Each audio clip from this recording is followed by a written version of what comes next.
بسم الله الرحمن الرحيم. الحمد لله رب العالمين، والصلاة والسلام على سيدنا محمد وعلى آله الطيبين الطاهرين وصحبه أجمعين. السلام عليكم ورحمة الله وبركاته. أهلا وسهلا بكم إخواني وأخواتي الكرام في حلقة جديدة من قناة الباحث عن وصايا الكنز. أعرض عليكم اليوم رؤية رأيتها قبل سنوات بتاريخ 8 أغسطس 2022، وقد اخترت لها عنوان كتاب عقد زواج الإمام المهدي بابنة فاطمة. وقد حملت هذه الرؤيا رموزا متعددة، منها السير في الأودية والماء الجاري وورقة عقد الزواج والذهاب إلى كاتب العقود، إلى جانب إشارات وردت في سياق الرؤيا كما رأيتها.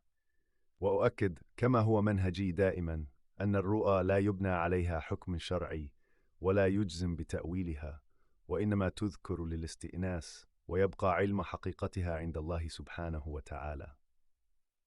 أدعوكم إلى متابعة نص الرؤيا كاملا، ثم نتأمل معا ما قد تحمله من دلالات ورموز في حدود ما يوافق أصول الشرع، بعيدا عن القطع والجزم بما استأثر الله بعلمه. فنسأل الله أن يرينا الحق حقا ويرزقنا اتباعه، وأن يرينا الباطل باطلا ويرزقنا اجتنابه.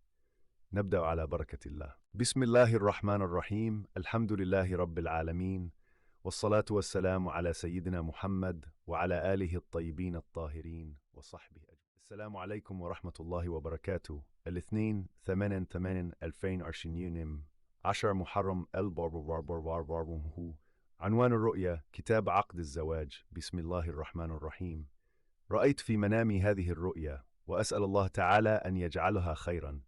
رأيت أنني برفقة 3 أشخاص، وهم فاطمة وزوجها وابنتهما إلهام، وقد كنت أعرفهم في الرؤيا كما أعرفهم في الواقع. وقد اتفقنا جميعا على الذهاب إلى رجل يختص بكتابة عقود الزواج، وكان المقصود من ذهابنا توثيق عقد زواجي من ابنتهما إلهام. فسلكنا طريقا يبدأ من جهة الشمال متجها نحو الجنوب، حتى وصلنا إلى أودية تجري فيها المياه بغزارة، وكأننا نسير وسط نهر على أقدامنا. وكنا نمشي في صف واحد، يتقدمنا إلهام، تليها أمها فاطمة، ثم أنا، ومن خلفي زوج فاطمة. وبينما نحن نسير مع مجرى الماء، سبقتنا إلهام بمسافة، ثم عبرت الوادي وصعدت إلى هضبة تنحدر بمحاذاة الوادي متجهة نحو مسكن كاتب العقود. أما أنا ووالداها فواصلنا السير معا في مجرى الوادي. ثم تقدمت فاطمة أمامي لتعبر الماء، وكانت تخطو فوق بعض الأحجار الظاهرة من صفاء الماء، ثم تضع قدميها في الماء لتكمل سيرها. ورأيتها ترفع طرف ردائها الأسود قليلا حتى لا يبتل، فكشفت عن ساقيه. السلام عليكم ورحمة الله وبركاته. الاثنين 8/8/2020، 10 محرم هو عنوان الرؤيا كتاب عقد الزواج. بسم الله الرحمن الرحيم. رأيت في منامي هذه الرؤيا، وأسأل الله تعالى أن يجعلها خيرا. رأيت أنني برفقة 3 أشخاص، وهم فاطمة وزوجها وابنتهما إلهام، وقد كنت أعرفهم في الرؤيا كما أعرفهم في الواقع. وقد اتفقنا جميعا. فكشفت عن ساقيها، وكانتا ممتلئتين، وكانت ترتدي جوارب بيضاء يعلوها حذاء أو غطاء جلدي أسود يمتد إلى منتصف الساق.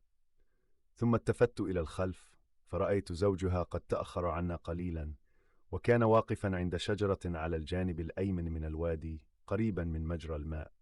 وفي أثناء سيرنا أخذت فاطمة تحدثني عن زواجي بابنتها إلهام، وعن عقد الزواج الذي نحمله معنا إلى كاتب العقود لتوثيقه. ثم قالت لي: وماذا عن ورقة العقد التي كتبتها؟ هل يصح الاعتماد عليها، أم أن كاتب العقود سيكتب عقدا آخر بدلا منها؟ فأجبتها قائلا: لقد كتبت العقد على بينة من ربي، وجعلت عليه علامتي المميزة 3 مرات. ثم ألقي في روعي أن هذا العقد له صلة بالإمام المهدي، وأن كاتب العقود الذي نقصده في عالم الغيب قد يكون هو الإمام المهدي نفسه. ثم وجدتني أتساءل في نفسي: هل كنت أنا المقصود بهذا الزواج، أم أنني كنت مجرد شاهد على كتابة عقد يتعلق بأهل الكساء؟ وفي ختام الرؤيا ذكر أمامي اسم امرأة، لكنه كان اسما مستعارا تكرر بصيغتين مختلفتين، وكان يشتركان في احتوائهما